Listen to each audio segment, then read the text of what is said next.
Hey everyone, this is Tea Time with Celeste, and of course, I'm your host, Civil Celeste, and we have a very special show lined up for you today. Today we're going to be talking about women empowerment, of course, my favorite subject, and we're going to be talking a little bit about civic engagement and politics later on. And right now, I have a very special guest with us. Her name is Shekhinah B, and she has a beautiful organization, nonprofit, called Women Coalition Empowerment. How are you doing today? I'm doing wonderful. Thank you for having me. Of course. You look beautiful. As do you. I said the color is the color. I usually wear mostly black, so no, I threw in a little color just to try to. She's looking fancy. Thank you. So I just want to say thank you so much for coming by, stopping by our show today. Oh, okay. So I guess we can just get right into the interview. Let's get into it. Because I have lots to say. Sisters Attune. Now, Sisters Attune is a program of the Women's Coalition. Okay. And this is our introductory pilot year, so we're going to call it the branding year of Sisters Attune. Okay. It's a vocal collective. So could you give us a little bit of like what inspired you to create a program like that, and how did it come about? Okay, so the Women's Coalition for Empowerment began around 2010, 2011, and we decided to collect information so that women could have access to information to become self-sufficient, to be able to support themselves, and to alleviate some of the financial burdens of just having limited access, limited income, and a lot of times being by themselves. We compiled that information and we put it on our website as a resource section, and then from there we started developing programs. And as of toward the end of 2016 into 2017, we've created a program which is in our introductory year called Sisters Attune. It's our arts and culture program specifically for female vocalists of color in the jazz community. And what made you want to create something like that? You know, because this is powerful, right? You're doing something great for the community. You're empowering women of color, of course, you know, to live out their dreams, of course. So did it just happen one day? It was like, oh, you know, it clicked. No. And I was just like, oh, let me just do this. You know, how did that happen? It actually started with just my experience interacting with artists. I myself being a vocalist. Really? I am. She shouldn't have said that. Oh, she should have just kept it to herself. I should have. I myself being a vocalist and also being around a lot of female vocalists, musicians, a lot of the people I encounter have, you know, financial issues and not able to sustain themselves financially. Right. And, you know, having limited access to consistent, sustainable employment within the arts and not really knowing how to acquire employment within the arts world, not officially knowing how to brand themselves. So that's something that we're going to work on with this small group of women. And then when we take this to the next level, we're going to embrace more vocalists and artists that are in need of that same support. So correct me if I'm wrong. Sure. So you basically fund the vocalists, correct? We pay the vocalists for shows, correct. Wow. Yes, and that's something that's not like, oh, you're coming out and doing this for exposure. No, you actually are compensated for your work because we're setting the precedent that artists should not work for free. Right. And do you guys help them brand too? Yes, we're working with the individuals who are currently in Sisters Attune, the vocal collective. Okay. We're helping them to create their YouTube channels, that's wonderful, update their bios, and to use their social media marketing specifically to brand themselves as individual performers. Wow. And we work together as a collective, raising money for the charity, which is the Women's Coalition, right? And to continue to develop more initiatives like performing shows, and we have a show coming up. I know. We'll definitely get into that. I just wanted to, you know, just to be more specific, because, you know, it's like, oh, you have an organization. You helped fund and also brand vocalists and artists. Yep. So, guys, shout out to all my musical artists out there who's willing to, you know, be a part of this great organization. Get in touch with her. We'll, you know, you'll talk about that later about your where they can find you at. Okay. So I want to just talk about the music. So is it like a specific genre, like jazz or R&B? Is it like merged together? So ideally, we are paying homage and tribute to jazz and the jazz culture, jazz history. So we're, you know, performing jazz music. But the majority of the vocalists within Sisters Attune are not traditionally trained jazz vocalists. Okay. So I myself, I would say I'm more of a R&B, I can do pop and soul. a couple other vocalists of gospel, some vocalists. We have maybe 2 that are formally trained jazz vocalists, but everyone else is, you know, of other genres of music. So do they have, do you guys give them that training? You get what I'm saying? We have individuals within the group that actually facilitate internal and external workshops for they're doing it big. Not yet. We're still working. We're still trying to work. That is amazing. So, I didn't mean to cut you off. No, that's fine. That's fine. We're still working on trying to execute additional workshops with, you know, funding permitting, since it's, you know, our introductory year for this particular type of programming. We're looking for assistance and funding. So we're out here, and our website is. I know. Is. Oh my gosh, she has such a great sense of humor, guys. So I want to talk a little bit about, you know, women empowerment. A lot of people say that, you know, oh, women don't get along, or the negative stereotypes. So I want to know from your opinion, especially women of color, that's specifically in media. Right. How are we portrayed? You know, has it evolved over time, or do you think we're still, you know, being depicted inequitably, you know, in the media? I think there are a lot of inaccurate portrayals of African American women in media, and it kind of sets the precedent as to how we're treated in the professional world, specifically in the arts world. And there's this assumption that women can't get together and do something positive when you have so many other outlets that portray the very polar opposite of what could be established on a positive perspective. I think that we struggle hard with, being challenged with just, you know what, I'm just going to reach out to the sister and these group of sisters, and let's see if something happens. If it doesn't happen, I'm not going to take it personal, but there's someone else who is like-minded and willing to build with us. Right. So we just kind of dispel those rumors, and we just work together. We are positive. There's no egos. We come together and work. That's what I'm talking about. Yeah, we come together and work. Now, what about on TV, though? Television shows. Well, social media, yeah. That good old Twitter. You know what? There's this thing going around called Pettyville. I need for everyone to move out of that area. I need for everyone to leave the Pettyville. She said the Pettyville. You know, I need for there to be no more Petty LaBelle, because we had Patty. Patty has a Grammy. Petty has nothing. So, you know, you see these reality TV shows, and they portray our, you know, women in a negative light, and unfortunately, they sign up to make these portrayals, so they kind of cater to that stereotype, and now you have people thinking all women of color are ABWs. Yeah, and what's ABW? Angry black woman. Say it again. You gotta say it again for the camera. Angry black women, and it's. I said we're all not like that. Most of us aren't. Reality is most of us aren't. Right. I mean, I do understand that you know, women of color in general, you know, the trauma, you get what I'm saying, like healing, I do understand that part, you know what I'm saying, we do need healing, I do understand that, but everybody is not angry. I do get upset sometimes, though. But we're human. Don't piss me off. That's it. No, but it's just kidding, though. But I just thank you for that comment. No problem. And so my next question is, what can women who are looking, you know, to do, to evolve in their music, and who's looking for something in your company, your organization, what can they like get from it? You know, what is the outcome? I guess this is what I'm trying to say, right? The outcome. Let's talk about the outcome. Of the artist, right? So, what do they look forward to, the outcome of your program? They look for merging the gap between art and commerce.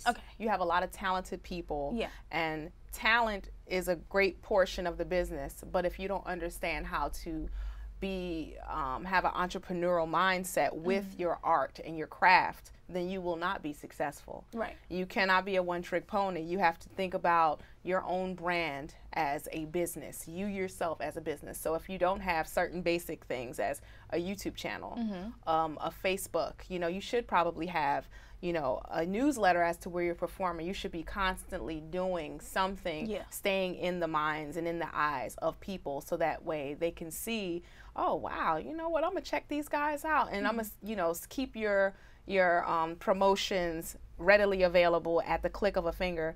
You know, use that technology. You should have some basic understanding as to having, you know, at least an audio file and video, because that's when you're trying to get hired, the first few things they ask for: do you have an updated headshot? Wow. Do you have an updated bio? This is something, now these seem basic to you and I, yeah, but they're not always readily available. One, because a lot of artists have limited means of funding and financing. Right. So and that's to where get you come in. a professional headshot, that costs money. To get a good quality audio track of yourself, that costs money. And so basically the outcome is you want the women to know entrepreneurship, and to know business, and to brand themselves in that manner. Yes. In a proper manner at that. Yes. And I would like to say, can we hear something from you though? You can actually hear something from me at our upcoming show you know on what? Friday. You know what? We can hear something from me at the upcoming show. Did y'all see that? I like that transition. That was a good transition. So on... Yes, April 28th. April 28th. Let's talk about your event. Yes. So it's currently Happy Jazz Music Appreciation Month, a.k.a. Jazz Appreciation Month, a.k.a. JAM.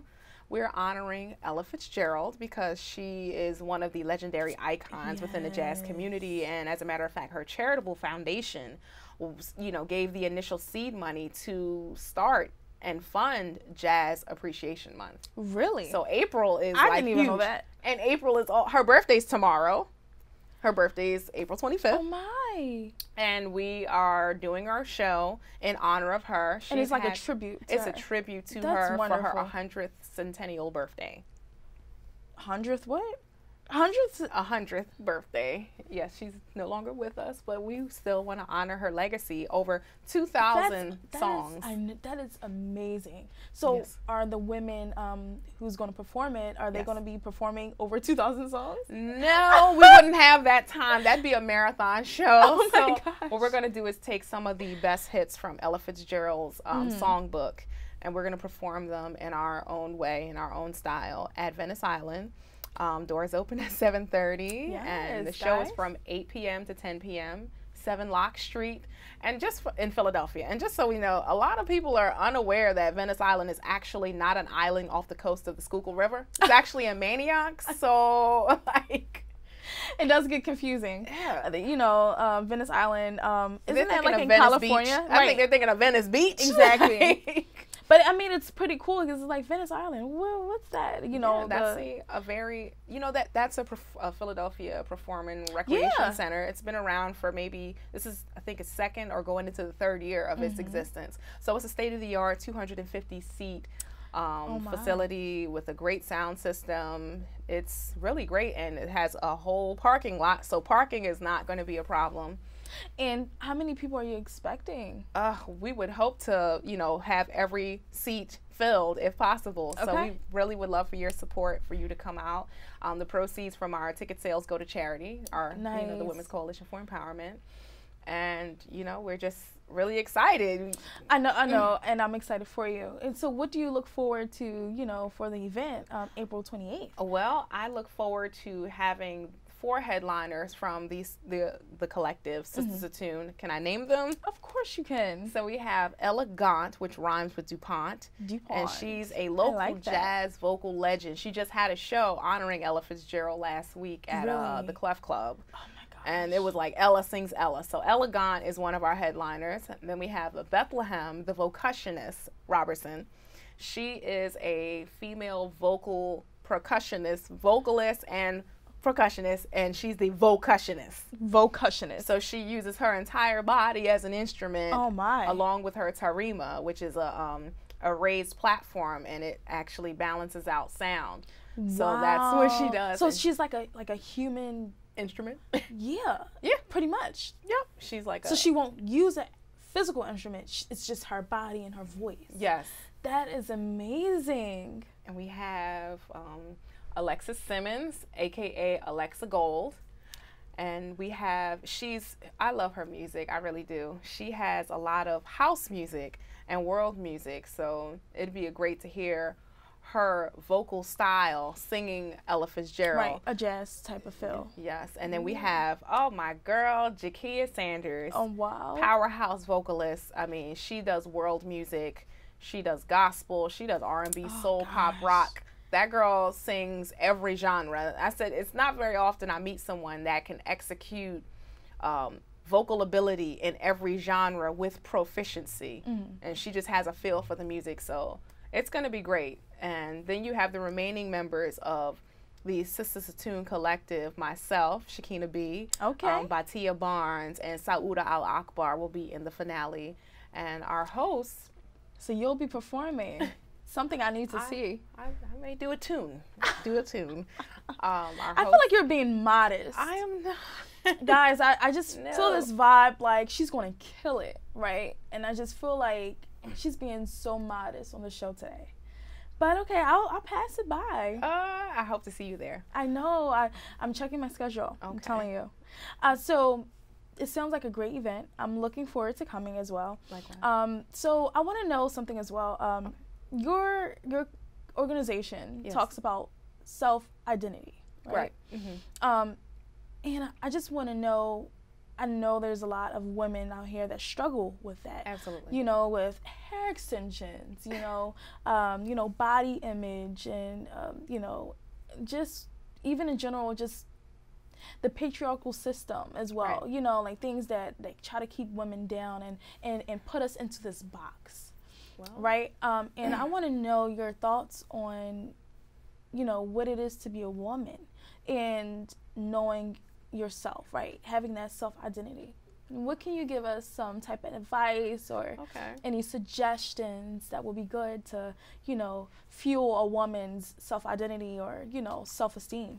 Well, being a woman is a challenge and an obstacle, and it's not easy. And unfortunately, because we live in a patriarchal society, you're constantly reminded of that, even with the microaggressions of our male counterparts. And then on top of that, being a woman of color, struggling with trying to be understood, and also just not wanting to be completely vulnerable and not allowing that vulnerability to be apparent to everyone, because you have to protect yourself. And that's like the first thing that you want to do is to protect yourself. So it's, for myself, I find it to be a struggle, and I'm hoping that what we're doing is going to empower people. How I've began to empower myself was, one, to gain knowledge, do research, try to, when there's something that's a stumbling block that I can see is a potential, blocker for me to get to the next,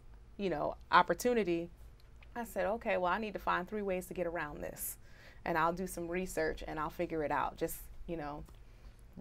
doing research, staying informed, staying educated, because once you have knowledge, right, no one can really take that away from you once you have information. And that a lot of times is what makes people beholding, because they lack the knowledge and they're looking for others to give them that knowledge.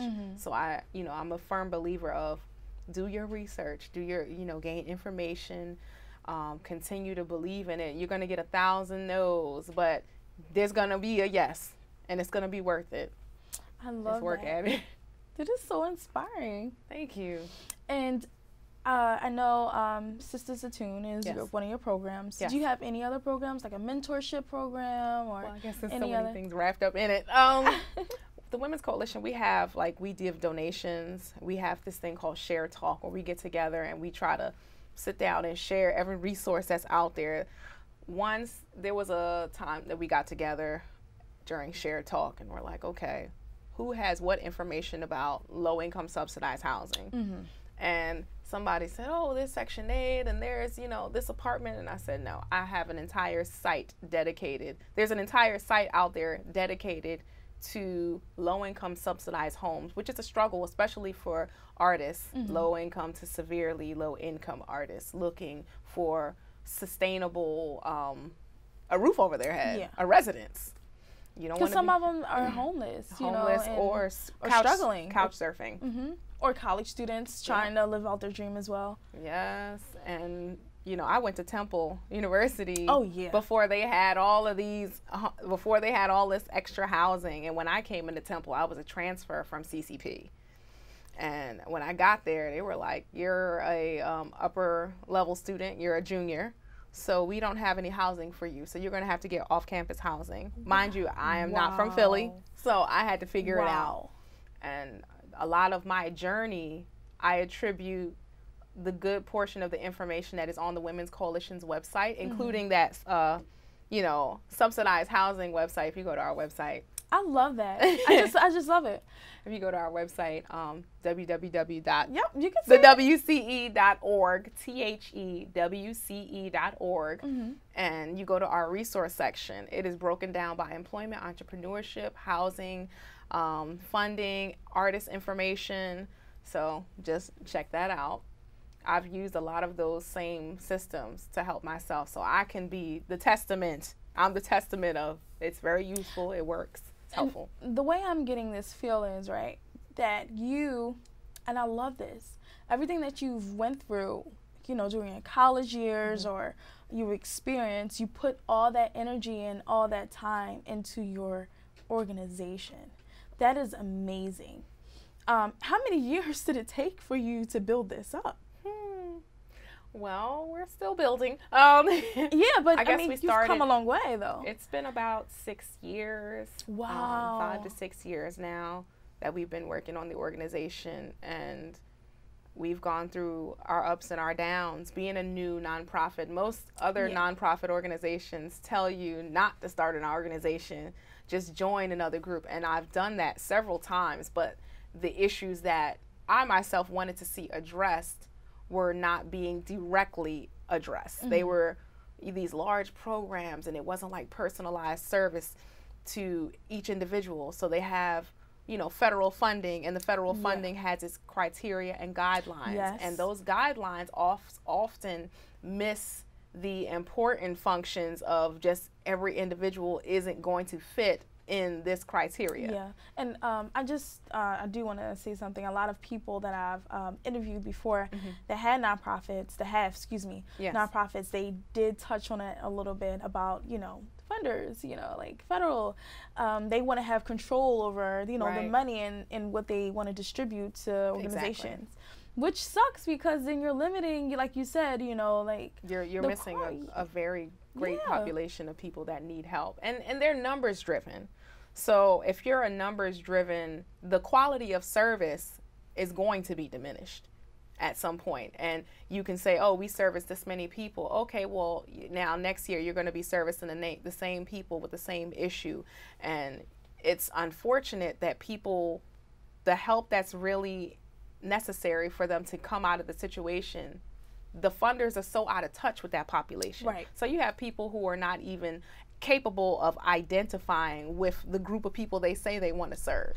So I myself feel like I have an edge because I am the person who was that person, who is that person, and I can identify. I speak the language. I understand the culture.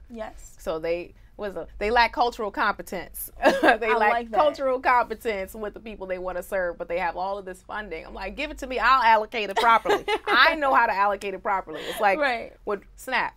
We talk about it all the time. Yes, SNAP. You'll have SNAP, EBT, and they're talking about food, but what about hygiene products?